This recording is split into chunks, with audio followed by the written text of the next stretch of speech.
Well, finally tonight, an intruder alarm leads to a squirrely situation. Uh-oh. Check this out.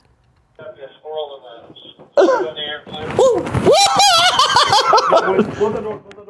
Liberty Police in Missouri were called to a home for an intrusion alarm. The officers walked in armed and ready to clear each room.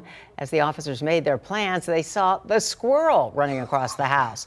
But that still didn't prepare the officer when he got to the room. As soon as the squirrel ran past him, he jumped and screamed. Did he really? Uh-oh. Yes, he did. That's embarrassing if it was on, it was caught on body cam, I guess, here. I know. Now you can disregard the help. Is this it right here? Yeah.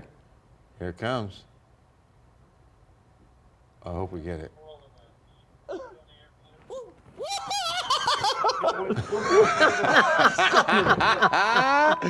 He's going to hear about that. He's going to hear about that for a long time.